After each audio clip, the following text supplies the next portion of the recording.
So hello students, welcome back. मैं आज जो इसके कंटिन्यूएशन में है, जो टॉपिक 2, जिसमें हम डिस्टिंक्शंस पढ़ेंगे। Distinctions between information and knowledge, belief and truth, reasoning and analysis. So again ये बहुत शॉर्ट वीडियो होगा जिसमें मैं आपको सिखाऊंगी कि आप किस तरीके से इसको डिस्टिंग्विश कर सकते हैं। हालांकि मैं पॉइंट्स बहुत छोटे छोटे बताऊंगी, आप उसको एलाबोरेट करके लिख लीजिएगा। मेरा मकसद है आपको समझाना यहाँ पर। ओके, अभी मैं अपनी स्क्रीन शेयर कर रही हूँ और मैं सबसे पहले तो आपको कैरेक्टरिस्टिक ऑफ नॉलेज सिखाऊंगी। अभी कैरेक्टरिस्टिक ऑफ नॉलेज मतलब कि इस नॉलेज की कैरेक्टरिस्टिक्स क्या है। सबसे पहले तो it is rational in nature. Rational मतलब क्या होता है, कुछ रीजंस होते हैं, कुछ प्रिंसिपल्स होते हैं किसी भी डिसीजन, किसी भी नॉलेज के पीछे। यानी ये जो नॉलेज है इसके पीछे भी कोई रीजंस है, कुछ प्रिंसिपल्स है। ठीक है, कहते हैं सेकंड कैरेक्टरिस्टिक है thought is raw material for knowledge. यानी जो हमारे जो सोच विचार आते हैं वो एक रॉ मटेरियल है ना, नॉलेज के लिए एक रॉ मटेरियल है। ठीक है, हम उससे कनेक्ट करते हैं, हम डिफरेंट थॉट्स कनेक्ट करते हैं तभी हम समझते हैं। जैसे हम कहते हैं ना, connect your dots and then you will understand. तो वही चीज है, thought is a raw material for knowledge. Language is the vehicle of knowledge. यहाँ पर आईडी लिखा है, आईडी नहीं होगा, इज होगा। Language is the vehicle of knowledge. Obviously किसी भी चीज को समझने के लिए आपको मीडियम क्या चाहिए, लैंग्वेज, राइट, जो आपको नॉलेज आपको सिखाता है, समझाता है, right. Knowledge is dynamic. Now when I से डायनेमिक, डायनेमिक मतलब कि flexible, it keeps on changing with the passage of time, है ना, स्टैटिक नहीं रहता, एक जैसा नहीं रहता। बेस्ड ऑन ह्यूमन एक्सपीरियंसेस, हमने पढ़ा है प्रायोराई नॉलेज, पोस्टीरियराई नॉलेज, जैसे जैसे एक्सपीरियंस होता है हमें नॉलेज होता रहता है। और भी बहुत से हैं, it can be subjective, it can be objective, है ना, बहुत सी चीजें इन्वॉल्व होती है ना। और इसमें कुछ रूल्स, फैक्ट्स, वैल्यूज भी एडेड होते हैं। मतलब एक नॉलेज का स्ट्रक्चर क्या होता है, इसमें कुछ वैल्यूज एडेड होते हैं, फैक्ट्स होते हैं। ओके, तो इसको हम कहते हैं,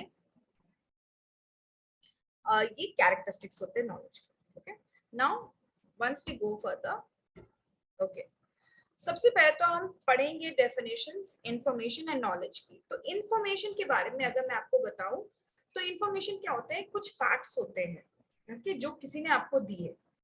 ठीक है, वो आपको फैक्ट्स दिए कि इंडिपेंडेंस ऐसा हुआ था, इंडिपेंडेंस जब हमें इंडिया को मिली थी तो ये हुआ था, उसमें कुछ फैक्ट्स एंड फिगर्स बताए। ठीक है, ये आपको इंफॉर्मेशन मिली है। उस चीज को आपने रिसर्च किया, आपने डिफरेंट लोगों से बात की, आपने फ्रीडम फाइटर्स से बात की, आपको एक थॉरो एक्सपीरियंस हुआ, है ना। तो आपने क्या किया, उस पर काफी रिसर्च करी, आप कुछ डिसीजंस पे आए, है ना, तो वो आपका नॉलेज हो गया। सो इंफॉर्मेशन क्या है, bits of facts that have been provided about something और समवन। नॉलेज क्या है, something that we have acquired individually through experience and education that is useful to our lives. I hope आपको इतना समझ में आया हो। अगर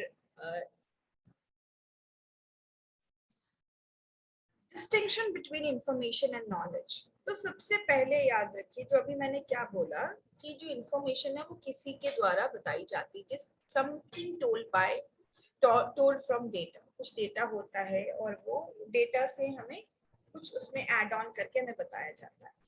नॉलेज क्या होती है कि परसीव हम करते हैं, हम समझते हैं, राइट।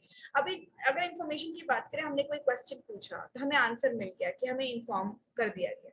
लेकिन नॉलेज नहीं होता ऐसा, हम उसको ग्रास्प करते हैं, उसके बारे में और अंदर जाते हैं, है ना, और हम जानते हैं चीजें। It does not need any cognitive ability. Information में कॉग्निटिव एबिलिटी मतलब क्रिटिकल थिंकिंग उतना नहीं चाहिए, आप इतना थिंक ज्यादा सोचना नहीं चाहिए। हम डिफरेंट डेटा, डिफरेंट इंफॉर्मेशन में हम डीपली नहीं जाते। नॉलेज में कॉग्निटिव एनालिटिकल एबिलिटी चाहिए, जिसमें हम डिसीजन मेकिंग कर सकते हैं। हम मतलब बहुत से रीजन हम जानने की कोशिश करते हैं, क्रिटिकल थिंकिंग इन्वॉल्व होता है, हम डिसीजंस लेते हैं, राइट। थर्ड है information, it denotes organised data from various sources. When I say various sources मतलब दूसरे दूसरे सोर्सेज, यानी इंटरनेट से, बुक से, किसी के वर्ड ऑफ माउथ, है ना, उससे, और ये आपको इंफॉर्मेशन मिल गया। लेकिन अगर आप उसके बारे में एक प्रॉपर अंडरस्टैंडिंग आप देखेंगे, प्रॉपर अंडरस्टैंडिंग जिसमें कुछ रूल्स, रेगुलेशंस, प्रिंसिपल्स अवेयर होते हैं ऑन, मतलब इन एंड आउट्स, उसको हम नॉलेज कहेंगे। It refers to awareness and understanding on subject. Fourth point है, it deals with the way data is related, किस तरीके से डेटा रिलेटेड है। लेकिन अगर हम नॉलेज की बात करते हैं तो वो उस पैटर्न, वो एग्जामिन करता है जिस तरीके से सेट ऑफ इंफॉर्मेशन रिलेटेड है। ठीक है, आपके पास में कुछ इंफॉर्मेशन दे दी गई, इंडिपेंडेंस में कुछ फैक्ट्स एंड फिगर्स दे दी गई, लेकिन इंडिपेंडेंस बहुत सी फेजेस में, मतलब एकदम से तो नहीं मिला था, धीरे धीरे धीरे धीरे हुआ था। फिर हमारा कॉन्स्टिट्यूशन, पहले कॉन्स्टिट्यूशन बना, फिर आगे क्या हुआ, फ्रीडम फाइटर्स ने। तो ये सब क्या है कि आपने पैटर्न एग्जामिन किए हैं, right? So it examines patterns with in a given set of information, right? It is not just the information, सिर्फ आपको इन्फॉर्म कर दिया कि आपने ओके हाई कर दिया कि हाँ हमें समझ में आ गया। No, it's not like that. Examine करना पड़ता है, उसके पैटर्न्स देखने पड़ते हैं। That is what a knowledge is. Next we move on to believe and truth. Believe and truth ये जो होते हैं बहुत ही ज्यादा लगते हैं सेम, लेकिन बहुत ही सेम नहीं होते, चीजें होती हैं अलग अलग। बिलीव क्या होता है कि किसी ने हमें कोई स्टेटमेंट बताया और हमने उसको सच मान लिया और हमने उस पर विश्वास किया, ये हमारा बिलीफ है। ट्रुथ होता है, ये यूनिवर्सल ट्रुथ है, कोई इसको झुटला नहीं सकता, उसको इवैल्यूएट किया जाता है। अब कोई कह दे कि किसी ने कहा कि death, as true as death, हम पढ़ते हैं कि ना मौत तो निश्चित है, वही सत्य है, राइट? तो हमने ये मान लिया, राइट? हम जानते हैं क्योंकि होता है। अगर बिलीफ में किसी ने कहा कि मौत के, लाइफ के, डेथ के बाद भी लाइफ है, तो वो किसी ने एक्सपीरियंस नहीं किया, किसी ने आके हमें बताया नहीं है, ये बिलीफ है जो हमें बोला गया। तो हम जो है इस चीज को हम बिलीव, इस चीज को हम कहते हैं कि ये बिलीफ है और ये ट्रुथ है। It is subjective and it is objective. Okay, subjective and objective.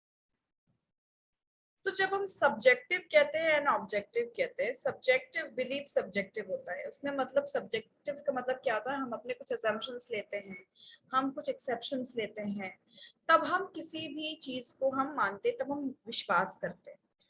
Objective क्या होता है कि कुछ भी अनबायस्ड नहीं होता है, it is based on true facts and figures, है ना? इसमें कोई ऐसे असम्पशंस हम नहीं लेते, है ना? ये एकदम टू द पॉइंट होता है। नेक्स्ट पॉइंट है बिलीफ में, it is an acceptance that a statement is true और समथिंग एग्जिस्ट, यानी हमने एक्सेप्ट किया है कि कुछ सच है और कुछ एग्जिस्ट करता है। ट्रूथ में क्या है, quality, it is a quality और state of being true. Quality और state of being true means anything, come what may, ये इसकी ट्रुथ की क्वालिटी ही यही है कि वो सच है, राइट? इसमें इसमें कुछ एड ऑन्स नहीं है, right? It is a quality और state of being true. Belief में अगेन बहुत सी चीज होती हैं, belief, acceptance, opinion, existence, right? मतलब कि एक ये इंफॉर्मेशन, एक सिस्टम ऑफ थॉट होता है बिलीफ में, है ना, जो हमारे दिमाग में स्टोर रहता है। It is a system of thought and information which we have accumulated and stored in our brain। ठीक है, ट्रुथ जो है ये एक तो रियलिटी होती है, ठीक? और ये यू नो ये क्या होता है, it is truth considered to contain different ways of knowledge such as language, perception, reasons, knowledge, है ना? तो ये जो ट्रुथ है, ठीक है, इसमें डिफरेंट वेज ऑफ नॉलेज होते हैं, राइट? लैंग्वेज, परसेप्शन, रीजन, क्या रीजन है, राइट? तो ये ट्रुथ होता है, मतलब ऑन एंड ऑफ बिलीफ, मतलब किसी ने झूठ भी कहा है तो भी आप उसको सच मान लेते हो। ट्रुथ में ऐसा नहीं है, क्योंकि ये इवैल्यूएट किया गया हुआ सच होता है। ठीक है, next we move on to reasoning and analysis. Reasoning and analysis के बारे में हम जानते हैं। यहाँ पर है कि रीजनिंग सबसे पहले हम समझते हैं कि क्या होता है। रीजनिंग जो होता है ना, किसी भी चीज के लिए हम सोचते हैं, समझते हैं, डेटा को, इंफॉर्मेशन को रिलेट करते हैं, राइट, इंट्यूशंस होते हैं, राइट, तो उसके पीछे का हम रीजन जानने की कोशिश करते हैं, है ना। एक आइडिया से दूसरा आइडिया रिलेटेड होता है, राइट। तो अभी ये क्या है, ये थिंकिंग से रिलेटेड है, राइट। हम अपनी इंफॉर्मेशन से बियॉन्ड जाते हैं, ठीक है। तो इसको हम रीजनिंग कहते हैं, यानी किसी भी चीज के पीछे कोई रीजन लगाना, कोई प्रिंसिपल लगाना। ओके, ये दो तरीके की रीजनिंग्स होती हैं। There are two types of reasoning, deductive and inductive.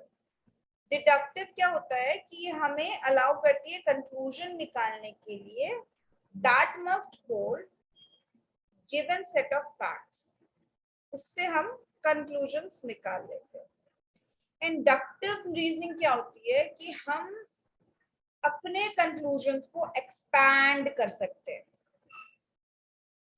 और जो कंक्लूजन्स होते हैं वो जरूरी नहीं है कि कुछ गिवन कंडीशंस में वो ट्रू ही हो।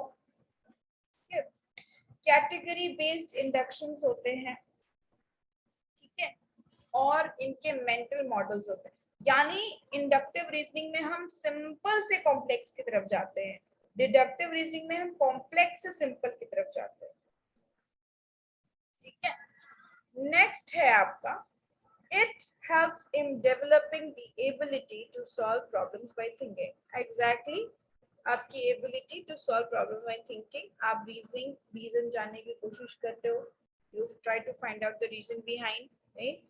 Next is, it is very useful in every subject to solve logical problems also, right? Obviously आपकी thinking power, आपका thought flow बहुत improve कर देता है।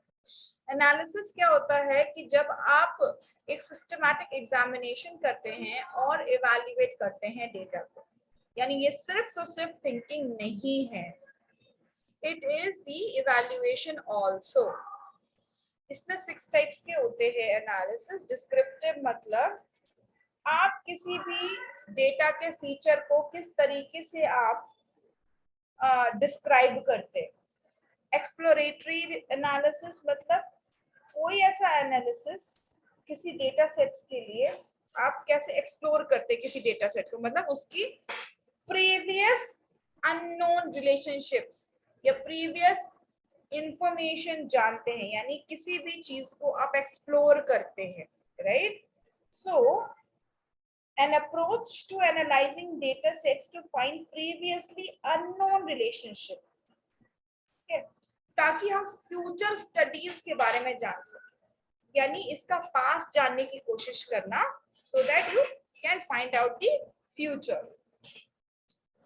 इन्फरेंशियल एनालिसिस, यानी अब ये क्या करता है, ये क्या करता है कि जो भी थ्योरीज होती हैं नेचर ऑफ द वर्ल्ड की, है ना, उनको ये टेस्ट करता है। It aims to test theories about the nature of world in general based on samples of subjects taken from the world,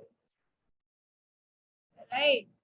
तो जो भी आपकी स्टडीज, जो भी आपकी थ्योरीज हैं, उसको स्टडी करके, उसके बारे में जान के, उसके और एक कुछ इन्फरेंसेस निकाले जाते हैं, है ना, कुछ कहना, है ना, कुछ कहना। इन्फरेंशियल मतलब कुछ कहना about some data. Predictive analysis means the various types of method, है ना, that analyze current and historical facts to make predictions about future events, यानी आपका करंट डेटा, आपका प्रीवियस डेटा, उसको समझ के, उसको एनालाइज करके प्रिडिक्शंस बनाना आने वाले फ्यूचर ट्रेंड्स का। कैजुअल एनालिसिस कि क्या होता है